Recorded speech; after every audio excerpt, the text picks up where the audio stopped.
淹沒喺歷史洪流嘅前東德霸者們下集。華人熟悉嘅科特布斯，對於華人社會嚟講，近年最熟悉嘅前東德球隊，相信就係科特布斯，因為呢支球隊曾經喺2000到2004年同埋2007到09年期間征戰德甲，而且中國國腳邵佳一喺呢支球隊成為主力球員。科特布斯喺1966年成立，但係就冇攞過東德甲組聯賽冠軍。喺末代德甲亦都只能以第13名完成賽季。喺1991-92年賽季只能夠征戰德國第3級聯賽。後嚟喺千禧年代嘅輝煌時刻，相信有一定睇波連枝嘅球迷亦都記憶猶新。雖然冇咩明星級球員，就能成為德甲嘅強隊殺手。但係自從2009年降班之後，科特布斯就再冇返到德甲，近年都只能夠喺德乙到第4級別嘅東北地區聯賽遊走。佢哋喺2025-26賽季繼續留喺德丙聯賽。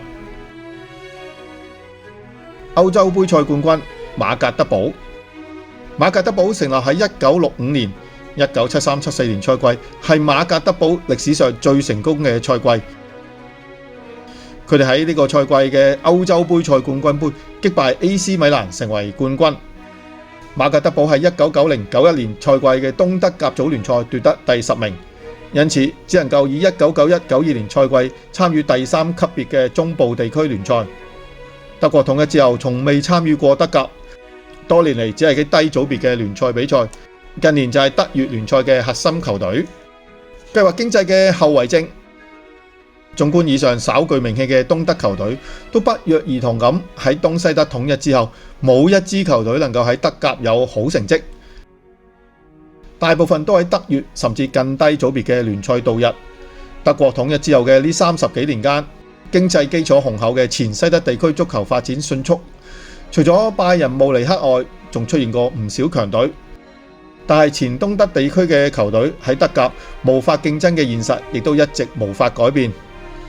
近年崛起嘅 RB 萊比錫係德國統一之後先由大企業建立嘅球隊。近年前東德球隊難以升上德甲，就只有柏林聯係前東德聯賽球隊。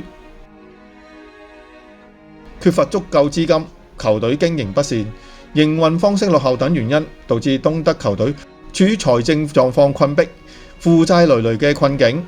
即使係昔日勁旅，亦都只能夠喺德國低組別聯賽角逐。以往喺計劃經濟嘅支援之下，東德球隊冇咩太大競爭壓力。但統一之後，各隊要各自負盈虧，並且突然面對嘅現實殘酷嘅職業聯賽，各東德球隊無法適應，紛紛陷入財政困境。喺球場建設、贊助商、電視轉播、球迷購買力等等諸多方面嘅因素，東德球隊都難以同西德球隊抗衡。而且即使係前東德地區球隊培養出嚟嘅球星，亦都紛紛一路向西，轉投西部球隊。除咗上文介紹過球星之外，東德仍然有唔少知名球星，例如已故門將安基、前德國國家隊隊長波力克、前德國國腳施萊德，都係出身於東德嘅青訓系統。